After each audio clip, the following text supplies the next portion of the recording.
खबरों के साथ मैं हूं मनोज मानस। खबरों का रुख करेंगे उससे पहले देख लेते हैं इस वक्त की अहम सुर्खियां। यूपी गोल्डी मसाले लाए हैं फ्रेश लॉक टेक्नोलॉजी जो रखे मसालों को हर समय फ्रेश। गोल्डी मसाले।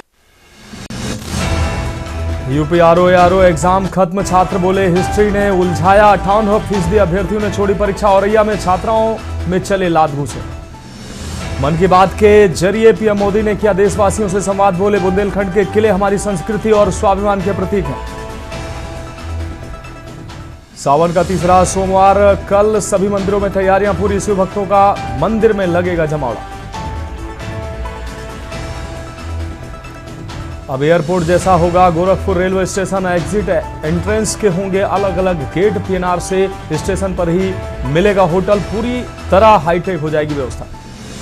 केजीएमयू में नाक एब्यूलेशन 2 दिन टला। अब 30 जुलाई को लखनऊ पहुंचेगी टीम। 1 अगस्त तक चलेगा निरीक्षण। विदेशी ऐप से चल रहा टेरर फंडिंग का गेम। दिल्ली, राजस्थान, मध्य प्रदेश और बिहार तक फैला है नेटवर्क। क्रिप्टो करेंसी से पाकिस्तान भेजे जाते हैं पैसे। आप देख रहे हैं के न्यूज़, खबरों का सारथी। और अब खबरें विस्तार से। अहम खबर से बुलेटिन की शुरुआत करेंगे। राजधानी लखनऊ से अहम खबर है, जहां पीसीएस से आईएएस बने अफसरों को अलॉट हुए हैं बैच। कार्मिक एवं प्रशिक्षण विभाग ने जारी की अधिसूचना। 22 वरिष्ठ पीसीएस अफसरों की हुई है पदोन्नति होने के बाद वो आईएएस बने हैं। प्रमोशन चयन सूची 2023-24 के तहत बनाए गए हैं आईएएस। प्रमोशन पाने वाले 2 आईएएस को बनाया गया सीडीओ। आईएएस बलराम सिंह होंगे सीडीओ सिद्धार्थनगर। वहीं आईएएस विनोद कुमार गौड़ होंगे फर्रुखाबाद के सीडीओ। 22 आईएएस अफसरों में से 2 आईएएस को मिली है पोस्टिंग। 20 आईएएस अफसरों को जल्द नई जगह होगी तैनाती। 22 आईएएस अफसरों को आवंटित हुए हैं 2019, 20 और 21 बैच। आईएएस भानु प्रताप यादव को मिला है 2019 बैच। आईएएस विधान जायसवाल, आईएएस राजेश कुमार सिंह को मिला 2020। आईएएस बलराम सिंह, एसके भाटिया व डीपी पाल को भी मिला है 2020 का बैच। हमारे सलाहकार संपादक के बख्श सर हमारे साथ जुड़ चुके हैं अहम अपडेट के लिए। के बख्श सर, आप पीसीएस अधिकारियों को पदोन्नति कर उनको आईएएस बनाया गया है, जिसमें 2 आईएएस को सीडीओ के तौर पर पदोन्नति भी मिला है। क्या कुछ अहम अपडेट है सर इस पर? देखिए, पिछले सप्ताह उत्तर प्रदेश के चीफ सेक्रेटरी और ये संजय कुमार और संजय प्रसाद दोनों जो मुख्य सचिव मुख्यमंत्री के सचिव प्रमुख सचिव दोनों डीपी, जिसमें कार्मिक सचिव भी गए थे, प्रमुख सचिव कार्मिक भी गए थे। डीपीसी हुई थी पिछले सप्ताह। लेकिन कल डीओटी भारत सरकार जो कार्मिक विभाग है उसने इसको मंजूरी दे दी, इसमें मोहर लगा दी और राष्ट्रपति ने इसको मोहर लगा दी और बाकायदे उत्तर प्रदेश सरकार को भेजे। तब इनको इन नए जो अधिकारी हुए हैं उनको 2019 से लेकर 2021 तक का बैच इलाज किया गया है। जो 2019 के अधिकारी थे उनको सीडीओ बना दिया गया है। शेष को तैनाती शीघ्र होने की संभावना है। मनोज। बिल्कुल केवक सर, बहुत शुक्रिया इस तमाम जानकारी के लिए। तो आईएएस बलराम सिंह होंगे सीडीओ सिद्धार्थनगर।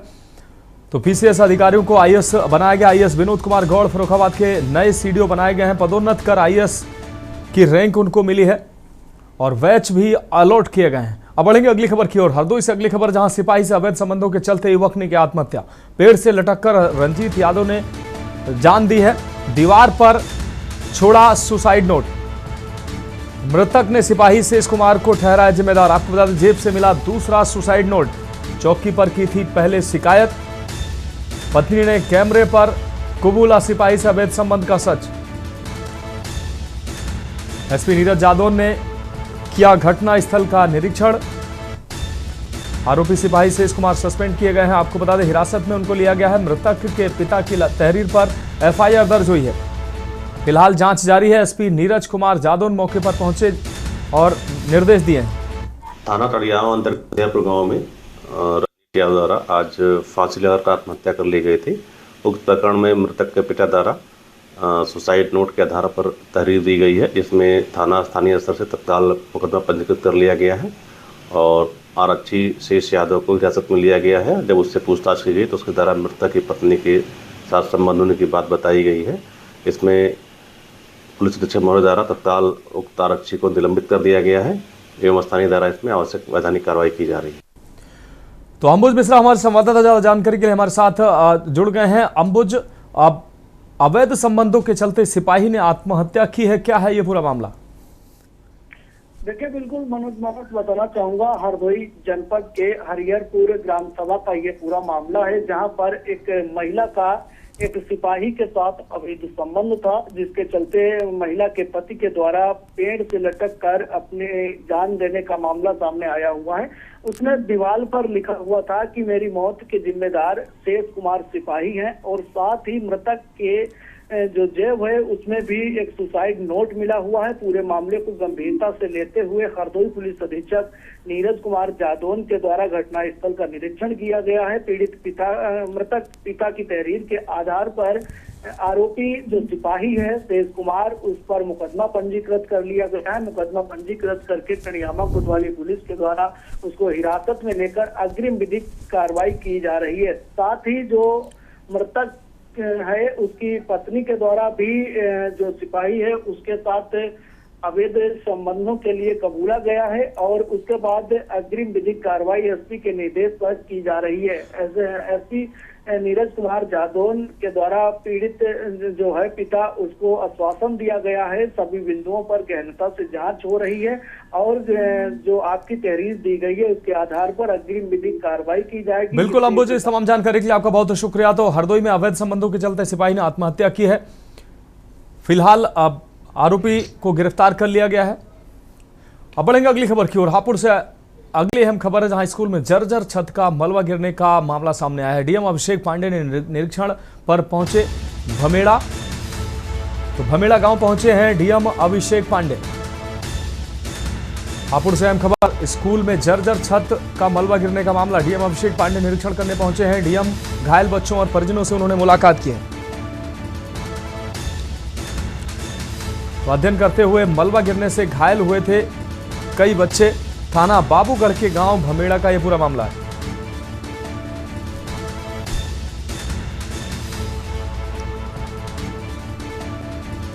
डीएम अभिषेक पांडे ने निरीक्षण किया है भमेड़ा गांव का, जिस गांव के बच्चे जो पढ़ाई के वक्त जर्जर छत का मलबा गिरने से वो घायल हुए थे।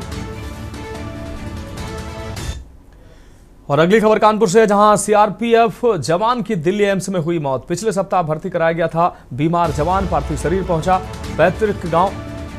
इस दौरान शोक की लहर गांव में दौड़ गई। दिल्ली के सीआरपीएफ कैंट में बिगड़ी थी जवान की तबीयत। साड़ थाना क्षेत्र के गाजीपुर गांव का निवासी था सीआरपीएफ जवान।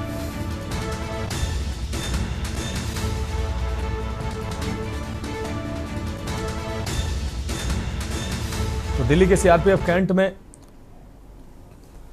सीआरपीएफ जवान की दिल्ली एम्स में मौत हुई है।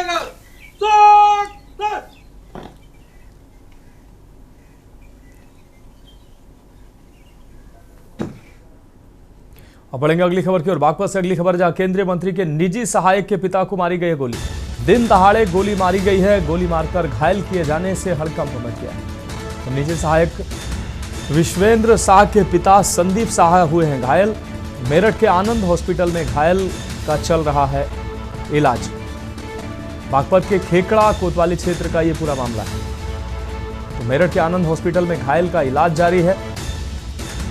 बागपत से अहम खबर, केंद्रीय मंत्री के निजी सहायक के पिता को मारी गई है गोली। दिन दहाड़े गोली मारकर घायल किए जाने से हड़कंप मच गया।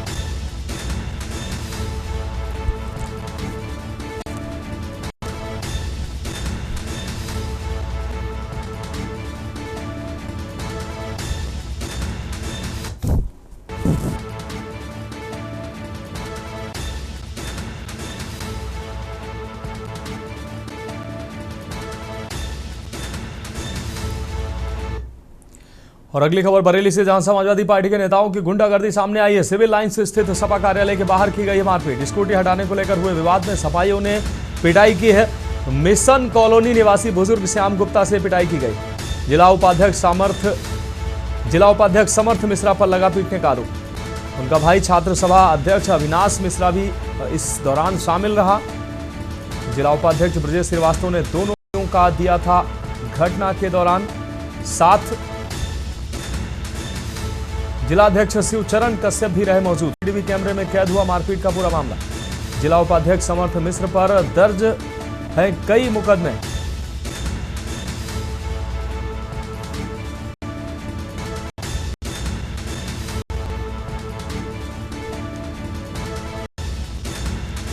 जिला उपाध्यक्ष ब्रजेश श्रीवास्तव ने भी दोनों भाइयों का साथ दिया। घटना के दौरान जिला अध्यक्ष शिवचरण कश्यप भी मौजूद रहे। सीसीटीवी कैमरे में कैद हुआ मारपीट का पूरा मामला। तो ये तस्वीरें आ रही हैं, आप देख सकते हैं।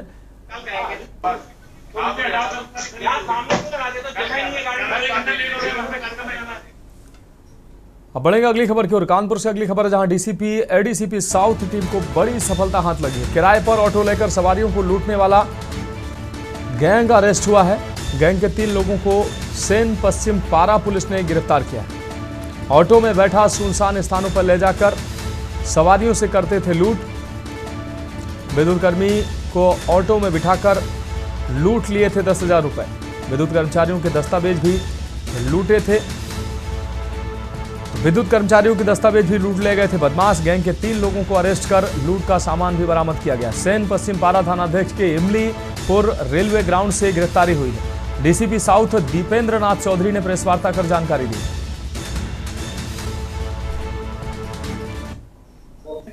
ठीक है, दिव्यांग यादव एक पैसेंजर जो मूल रूप से नवेली पावर में जॉब करते हैं, ऑटो में सवार हुए और जब ये ऑटो कुछ आगे बढ़ा तो इसमें से एक व्यक्ति ने यह कहा कि आगे सड़क बहुत खराब है, हम लोग साइड रोड से इसको ले चलते हैं। तो इन्होंने एक लूप रोड पर गाड़ी को मोड़ दिया और वहां जाकर के इन तीनों अभियुक्तों ने उस व्यक्ति को धक्का देकर के वहां गिरा दिया और उसका सारा सामान लेकर के ये कोशिश करने लगे फरार होने की। लेकिन इसी बीच में उसने कतिपय उसके नंबर और उनकी हुलिया आदि की जानकारी हमारे प्रभारी निरीक्षक को दी। और अगली खबर बरेली से, जहां चूल्हा रिपेयर करने वाले ने अब बच्ची से छेड़छाड़ की है। चूल्हा रिपेयरिंग के बहाने नाबालिग बच्ची से छेड़छाड़ की गई है, जिसको हवालात में गिड़गिड़ाते लंगड़ाते हुए वो आरोपी नजर आया। आरोपी अमीर बोला, सभी की बहन को बहन ही समझूंगा। प्रेमनगर थाना क्षेत्र के बालाजी विहार फेज 2 की घटना। पुलिस की कार्रवाई के बाद गिड़गिड़ाते लंगड़ाते नजर आया है आरोपी। आरोपी अमीर बोला, कभी सभी बहनों को बहन ही समझूंगा। तो गैस चूल्हा रिपेयर करने के बहाने बच्ची से छेड़छाड़ की थी इस आरोपी ने। तस्वीरें सामने हैं, आप देख सकते हैं। चूल्हा रिपेयर के बहाने नाबालिग बच्ची से छेड़छाड़ की थी। अब पुलिस या कार्रवाई के बाद गिड़गिड़ाता नजर आ रहा है। पुलिस ने त्वरित कार्रवाई की है। अब हवालात में गिड़गिड़ाते लंगड़ाते नजर आया है आरोपी। आरोपी अमीर बोला, सभी की बहन को बहन ही समझूंगा। बरेली से अहम खबर, चूल्हा रिपेयर करने वाले ने बच्ची से छेड़छाड़ की। चूल्हा रिपेयरिंग के बहाने नाबालिग बच्ची से छेड़छाड़ की थी। अब बढ़ेंगे अगली खबर की ओर। श्रावस्ती से अगली खबर, जहां जिला अस्पताल में मिला नवजात शिशु। इमरजेंसी के शौचालय में पड़ा था जीवित शिशु। जन्म देकर मां ने नवजात को छोड़ा। वार्ड बॉय राकेश उपाध्याय ने किया रेस्क्यू। डॉक्टर ने बताया, कुछ देर पहले हुआ जन्म। एसएनसीयू में कराया गया भर्ती। हालात नाजुक बनी हुई है। आपको बता दें, मेडिकल टीम ने शुरू किया इमरजेंसी इलाज। अस्पताल प्रशासन ने दी पुलिस को सूचना। शिशु की मां की तलाश में पुलिस जुटी हुई है। मां की पहचान के लिए सीसीटीवी भी पुलिस खंगाल रही है। अस्पताल प्रशासन ने जानकारी दी कि मामले की जांच जारी है। उसका हम लोगों को आइडिया नहीं है कि बच्ची कहां से आई, बट मॉर्निंग ड्यूटी में मैं था 8 बजे से और 9-10 बजे तक तो सफाई वफाई चलती रहती है। 9 से मतलब 10 बजे तक तो ऐसा कुछ नहीं था, बट 10 के बाद में अभी वार्ड बॉय को पता चला थोड़ी देर पहले कि बाथरूम में टॉयलेट सीट पे एक बच्ची पड़ी हुई है, नवजात बच्ची। तो उसको निकाल करके सफाई की गई, उसको रिसक्सिटेट किया गया, सारा कुछ किया गया। उसके बाद उसको एसएनसीयू में भर्ती करवाया गया है। अभी कैसे उसकी हालत है? अभी तो डॉक्टर स्वामी बॉस होंगे, वो बताएंगे उसके बारे में कि स्थिति कैसी है। बट यहाँ से उसका मतलब नाल नहीं कटा था। फिलहाल खबरों में वक्त एक ब्रेक का, जल्द हाजिर होंगे। ब्रेक के बाद उत्तर प्रदेश की खबरों में एक बार फिर से आपका स्वागत है। बढ़ेंगे अगली खबर की ओर। चलती बाइक से गिरकर कांवड़िया की दर्दनाक मौत हुई है। चक्कर आने से बाइक से गिरा कांवड़िया ब्रजेश मेडिकल कॉलेज में कराया गया भर्ती, जहां उसकी मौत हुई है। 100 का पोस्टमार्टम कराया गया है। साथ ही कांवड़ी ने पहुंचाया था अस्पताल। मैनपुरी के बरनाहल थाना क्षेत्र के औरंगाबाद गांव का निवासी था। सीओ सिटी अमित कुमार राय ने मौके पर पहुंचकर जांच की है। कोतवाली देहात क्षेत्र के गांव अल्लेपुर पास की यह घटना है।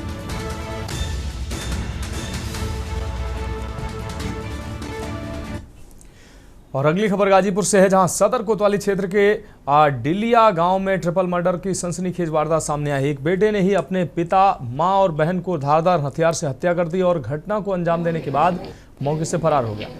सामूहिक हत्या मामले की पृष्ठभूमि जमीन का विवाद बताया जा रहा है। आपको बता दें कि गांव निवासी किसान शिवराम यादव पत्नी जमुनी देवी और बेटी कुसुम की कुल्हाड़ी मारकर हत्या कर दी गई। बताया जा रहा है कि शिवराम का बेटा अभय तीनों की बेरहमी से हत्या कर फरार हो गया।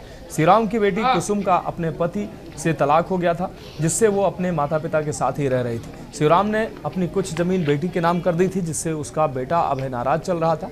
इसी को लेकर लगातार घर में विवाद चल रहा था। अंततः उसने हत्या को अंजाम दे दिया। पुलिस ने शव को पोस्टमार्टम के लिए भेज दिया है। साथ ही मामले की जांच पड़ताल करते हुए आरोपी की तलाश जारी है।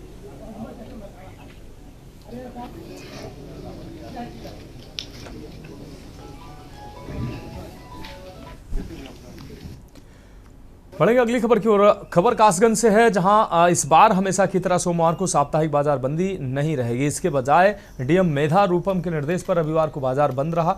आम दिनों में सोमवार को शहर के व्यापारिक प्रतिष्ठान बंद रहते हैं। सावन सोमवार के मद्देनजर श्रद्धालुओं के आग्रह पर जिलाधिकारी ने इस बार तय के बजाय एक दिन पहले रविवार को साप्ताहिक बाजार बंदी का आदेश जारी किया था। इसलिए अधिकांश कारोबारियों ने आज अपनी दुकानें और प्रतिष्ठान बंद रखे। अब बताते चलें कि श्रावण माह में लगातार कांवड़ियों का आवागमन जारी रहता है। इसी के लिए ये निर्णय लिया गया। जिले के गंगा लहरा घाट से बड़ी संख्या में कांवड़िया गंगा जल भरकर गंतव्य की ओर रवाना होते हैं। ये कितने किलोमीटर का रास्ता है आपका? ये अपना 180-90 के समथिंग पड़ता है। कब तक पहुंच पाएंगे आप? ये पहुंच जाएंगे हम 2 रात 3 दिन में। आप अकेले आए हैं, आपके साथ और भी लोग आए हैं? नहीं, हमारी मिसेज है साथ में और भाई वगैरह हैं। इस रास्ते पे आपको कोई सुविधा, जाम वाम की कोई असुविधा तो नहीं मिली है? नहीं, कोई नहीं मिली। पुलिस प्रशासन की व्यवस्था कैसी रही है? आपका नाम है हरीश कुमार। हरीश, जो आप कहाँ से आए हैं? मैं आई कचरा से। कचला से कावड़ भरकर आ रहे हैं, कहाँ जा रहे हैं? हम जाएंगे हाथरस। हाथरस में कितने दिन में पहुँचेंगे आप? पहुँच जाएंगे हम रात 12 बजे पहुँच जाएंगे। कितने किलोमीटर कचला से हाथरस की दूरी? 2 किलोमीटर। और अगली खबर कानपुर से है, जहां आरओ परीक्षा संपन्न होने के बाद कानपुर सेंट्रल रेलवे स्टेशन पर घरों को वापस जाने वाले परीक्षार्थियों की भारी भीड़ उमड़नी शुरू हो गई, जो समय बीतने के साथ बढ़ती रही। वापसी करने को लेकर परीक्षार्थियों का रेला विशेष तौर से प्लेटफॉर्म नंबर 6 पर होता दिखाई दिया, जहां प्रयागराज के लिए ट्रेन पकड़ने वालों का अधिक जमावड़ा दिखाई दिया। सभी परीक्षार्थियों की वापसी की ऐसी जल्दबाजी दिखी कि तमाम परीक्षार्थी रेल अधिनियम की धज्जियां उड़ाते हुए दिखाई दिए। द्वितीय स्लीपर में भी तमाम जबरन एसी कोच में अनाधिकृत रूप से प्रवेश करते नजर आए। यह नज़ारा आरपीएफ, सीआरपी और स्टेशन प्रशासन की मौजूदगी में बना रहा। हालांकि आरपीएफ के सहायक सुरक्षा आयुक्त ने दावा किया कि परीक्षार्थी की भीड़ नियंत्रण में है और सभी अभ्यर्थी सुरक्षित अपने गंतव्य की ओर रवाना हो रहे हैं। स्टेशन के उपनिदेशक ने बताया कि परीक्षार्थी की सुविधा के लिए रेल प्रबंधन ने 5 स्पेशल ट्रेनें चलाई हैं। यहाँ पे मुस्तैदी से आरपीएफ, जीआरपी और टिकट चेकिंग लगे हुए हैं। अब देखिए यहाँ पे हम लोग कोशिश कर रहे हैं कि जो एसटी रिजर्व कोचेज में ना चले, ये कोच में जाए। और इसके अलावा हम लोगों ने स्पेशल ट्रेन भी यहाँ प्लान कर रखी है। प्रयागराज के लिए 4 नंबर पे प्लेस है, उनको भेजा जा रहा है कि जो यात्रा करना चाह रहे हैं स्पेशल ट्रेन के माध्यम से, रेगुलर पैसेंजर है उनको बिना किसी असुविधा के अपने आराम से वो भी यात्रा करें और रेगुलर पैसेंजर भी यात्रा करें। पूरी मॉनिटरिंग है यहाँ पे।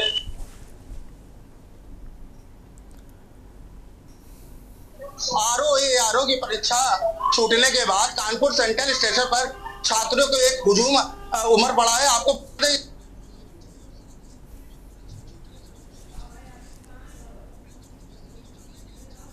डिब्बा हो, चाहे वो एसी कोच डिब्बा हो, सारे कोचों के अंदर सवार है आप देख सकते हैं कि आरपीएफ लगातार आरपीएफ इनको समझा रही है, समझाने का प्रयास कर रही है कि एसी कोच से इनको निकाला जा रहा है। तो कहीं ना कहीं जो छात्र है वो उनका कहीं ना कहीं कानपुर सेंट्रल स्टेशन पे एक हुजूम हमारे साथ आरपीएफ के एसी है। आइए जानते हैं किस तरीके से स्थिति कंट्रोल कर रहे हैं। सर क्या है? कानपुर सेंट्रल पे लगभग 60 से 70 हजार के आने की उम्मीद थी, तो उसी हिसाब से प्रशार्थी आ भी रहे हैं, जिनको हम लोग नॉर्मल ट्रेन और जो स्पेशल ट्रेन चल रही है उसके साथ में हम लोग उनको एडजस्ट कर रहे हैं। वो लोग जा रहे हैं। तो कुछ ऐसे छात्र हैं जो एसी कोच में सवार, हाँ, अगर वो हो जा रहे हैं तो उनको समझा के उनको हटाया जा रहा है। कोशिश की जा रही है कि हमारे जो रिजर्वेशन वाले यात्री हैं उनको कोई प्रॉब्लम ना हो, और अभी तक कोई शिकायत नहीं है इस प्रकार।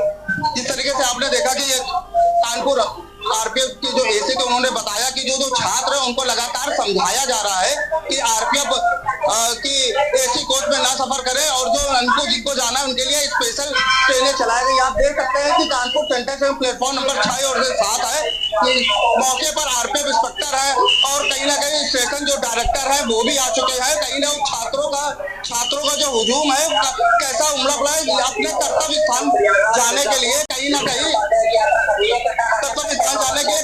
छात्रों का एक हुजूम उमड़ा है कहीं। और ये जो छात्र हैं इनको अपने घर जाना है, घर जाने के लिए छात्रों का एक हुजूम है। मैं आपको बता दूं कि लगातार आरपीएफ और जीआरपी इनको समझाने का प्रयास कर रही है कि इनके लिए जो स्पेशल ट्रेनें चलाई जा रही हैं उसमें सफर करें। कानपुर से के न्यूज से मोहित पांडे, कानपुर। बढ़ेंगे अगली खबर की ओर। खबर गाजियाबाद से है, जहां फर्जी दूतावास संचालित करने के आरोप में गिरफ्तार हर्षवर्धन जैन को लेकर नोएडा एसटीएफ ने बड़े खुलासे किए हैं। जांच में पता चला है कि उसने पिछले 10 वर्षों में 162 बार में 19 देशों के लिए विदेश यात्राएं की हैं। आरोपी हर्षवर्धन ने लंदन में एहसान अली सैयद के साथ मिलकर कई सेल कंपनियां भी बनाई। अब तक जांच में 25 सेल कंपनियां और कई विदेशी बैंक खातों की जानकारी सामने आ चुकी है। आरोपी के पास 2 पैन कार्ड और 12 डिप्लोमेटिक पासपोर्ट मिले हैं। 300 करोड़ से अधिक के घोटाले में संलिप्तता के चलते पुलिस ने कोर्ट में कस्टडी रिमांड की अर्जी दी है, जिस पर कोर्ट में सोमवार को सुनवाई होगी।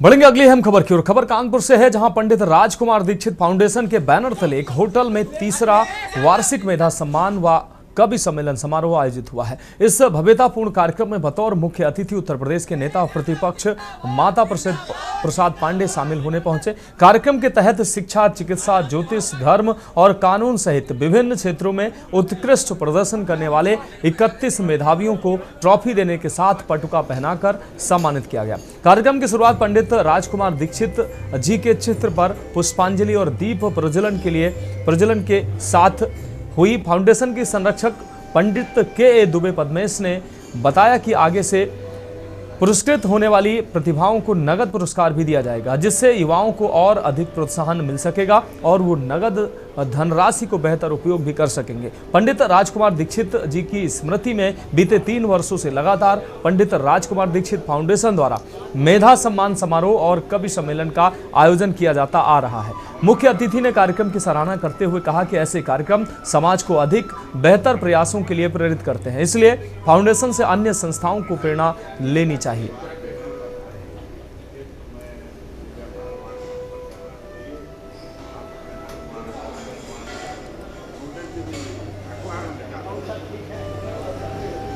तो पंडित राजकुमार दीक्षित स्मृति में मेधा सम्मान समारोह आयोजित किया गया। मुख्य अतिथि ने नेता प्रतिपक्ष माता प्रसाद पांडे मुख्य अतिथि के तौर पर शामिल हुए। अगले वर्ष से प्रतिभाओं को नगद पुरस्कार देने की बात पंडित के दुबे पद्मेश के द्वारा कही गई। इस दौरान 31 मेधावियों को ट्रॉफी और पटुका पहनाकर सम्मानित भी किया गया। अगले वर्ष से प्रतिभाओं को नगद पुरस्कार देने की भी घोषणा की गई है।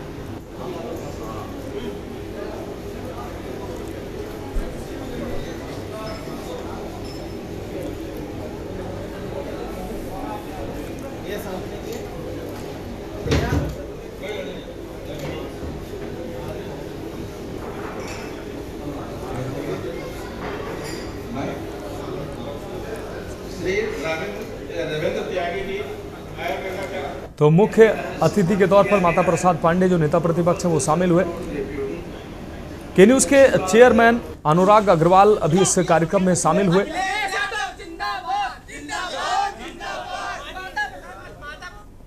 देखिए, ये जो कार्यक्रम है ये हमारे पूज्य पिताजी पंडित राजकुमार दीक्षित जी की स्मृति में किया जाता है। हर वर्ष हम इस कार्यक्रम को करते हैं। 27 जुलाई 2022 को उनका स्वर्गवास हुआ था। तब से उनके नाम पर, मेधा सम्मान के नाम पर हम ये कार्यक्रम करते हैं। जो भी शहर के प्रतिभावान लोग हैं, वो शिक्षा से संबंधित हों, कला से संबंधित हों, विज्ञान से संबंधित हों, या फिर जो ऐसे अधिकारी हैं जो हमारे नगर की सेवा करते हैं, देश की सेवा करते हैं, उन सभी को हम सम्मान देते हैं। और वो चाहे विद्यार्थी हों, चाहे वो चिकित्सा के क्षेत्र में हों या फिर पत्रकारिता के क्षेत्र में हों, सभी का सम्मान हम इस कार्यक्रम के माध्यम से हम विगत 3 वर्षों से करते चले आ रहे हैं। आज लगभग 31 लोगों का सम्मान किया जाएगा, जो कला के क्षेत्र से, हास्य के क्षेत्र से, कविता के क्षेत्र से, और प्रशासन, शासन, विज्ञान और चिकित्सा, सभी। क्योंकि हमारे जो बाबूजी रहे, उन्होंने धर्म, चिकित्सा, समाज, राजनीति और परिवार, सभी के लिए उन्होंने अपना जीवन यापन किया। आज के कार्यक्रम के जो मुख्य अतिथि जी हैं वो माननीय नेता प्रतिपक्ष माता प्रसाद पांडे जी। देखिए, भारत के जो विभिन्न प्रकार की संस्कृतियां हैं, उन सारी संस्कृतियों का समावेश करने के लिए कार्यक्रम करते हैं। और दीक्षित जी जो थे वो इस तरह के अपने पूरी तरह से समर्पित रहते थे, तो उनके लिए हम लोगों ने शुरू किया और आगे चल करके इसमें नगद भी करेंगे। 23 अगस्त को हम यहाँ पर अंतर्राष्ट्रीय स्तर का ज्योतिष सम्मेलन कर रहे हैं, जिसमें देश के सर्वश्रेष्ठ ज्योतिषी को 1 लाख रुपए का पुरस्कार देंगे। तो इसमें भी ऐसे सामाजिक लोगों को सम्मानित करते हैं और आगे चल करके भी करते रहेंगे।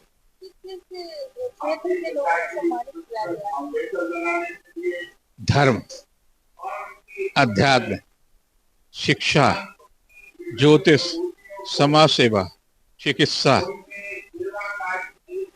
के क्षेत्र में सम्मानित किया गया। राजकुमार दीक्षित जी की स्मृति में आज कानपुर पहुंचे हैं प्रतिपक्ष नेता माता प्रसाद जी। उनसे बातचीत कर लेते हैं। सर, सबसे पहले आपसे राजकुमार दीक्षित जी के बारे में पूछेंगे, और ये जो फाउंडेशन है कई वर्षों से मेधा सम्मान आयोजित कर रही है, इस कार्यक्रम को लेकर क्या कहना चाहेंगे? देखिए, ये कार्यक्रम बहुत अच्छा है और मुझे खुशी कि उनके परिवार के लोग फाउंडेशन बनाकर दीक्षित जी की स्मृति को जनता के बीच में रोजाना हर साल पहुंचाते हैं। यह कार्यक्रम उत्तम है। इस क्रम की राजनीति पूछ लेते हैं। उत्तर प्रदेश में बिजली व्यवस्था कहा गया था 24 घंटे बिजली मिलेगी, लेकिन बिजली बिल्कुल चरमराई हुई है। अंडरग्राउंड फॉल्ट, बिजली कटौती, हर इन समस्याओं से जनता जूझ रही है। यह सरकार बिजली व्यवस्था को संभालने के लिए असरत। माननीय अखिलेश जी ने इतनी कारने उत्पादन के लगाए, सब कुछ लगाए थे। मुख्यमंत्री जी कहते हैं हमारे पास पैसे कमी नहीं है, बिजली व्यवस्था नहीं खराब होनी। क्यों खराब हो रही है जब इनके पास पैसा है? एक मंत्री कहते हैं कि आप, ऊर्जा मंत्री कहते हैं हमें पहले से ज्यादा हमारे पास बिजली है, फिर क्यों बिजली खराब हो रही? या इनकी नीयत ठीक नहीं है, या तो इनके अधिकारी इसको ठीक। सरकार बिजली व्यवस्था को ठीक करने में पूरी तरह से असमर्थ। बिजली के दाम भी बढ़ने की बातचीत सामने आ रही है। दाम नहीं बढ़ रहे, बेचने की हो रही है। ये सरकार 2 पूर्वांचल और दक्षिणांचल कारपोरेशन को बेचने की तैयारी कर ली है, और पूर्वांचल के जो लागत है 1 लाख करोड़ रुपए का सामान है उसके पास, उसे 15,000 करोड़ रुपए में एक बड़े उद्यमी को, जो हमारे नेताओं के बड़े दोस्त हैं, उनको देने की तैयारी हो गई है। असेंबली में हम लोग पूछते हैं क्या इसे बेच रहे हो, तो ना हाँ कहते हैं, नहीं कहते। हाल ही में जो स्कूल हैं उनको मर्ज किया जा रहा है, तो क्या ये सही है और कितनी सफलता मिली है? ये सरकार की शिक्षा नीति बहुत ही खराब है। ये छोटे बच्चे 29,600 स्कूल को ये मर्ज कर रहे हैं, और ये मर्ज करके कहाँ कर रहे हैं? दूसरे में जोड़ रहे हैं। इनके पास अध्यापक की कमी है, अध्यापक की भर्ती भी नहीं करते हैं, और स्कूल बिल्डिंग बनी है, बाउंड्री बनी है, उसमें अध्यापक भी थे। मान लीजिए 50 छात्र से कम है, तो छात्र को ना आने का कारण ये है छात्र नहीं है। अब जब ये छात्र को पढ़ाने की बढ़िया व्यवस्था नहीं करेंगे, छोटे छोटे स्कूल बन गए हैं, तो छात्र अगर गरीब आदमी ने प्राइमरी स्कूल पढ़ता है तो किसका नुकसान कर रहे हैं? गरीबों का नुकसान कर रहे हैं स्कूल बंद करके। अब मर्ज कर दे रहे हैं, तो मान लीजिए यहाँ अगर स्कूल है और 2 किलोमीटर दूर पर मर्ज होगा तो छोटा बच्चा वहाँ कैसा जाएगा? इसलिए पढ़ाई व्यवस्था को चौपट कर रहे हैं, बर्बाद कर रहे हैं, और शिक्षा को ये आगे बढ़ने इसलिए नहीं देना चाहते कि सब लोग पढ़ लेंगे तो इनसे सवाल पूछेंगे, और जानते हो भाजपा सरकार सवालों से भागती है। कहीं ना कहीं देखिए माता प्रसाद जी का ये कहना है कि शिक्षा प्रणाली पर भी चोट पहुंचाई जा रही है और साथ ही महंगाई भी लगातार बढ़ती जा रही है। विकास का पहिया जिस तरीके से घूम रहा है उसको कहीं ना कहीं भारतीय जनता पार्टी ने रोक लगाने का काम किया है। कानपुर से के न्यूज के लिए सारिका गुप्ता की रिपोर्ट।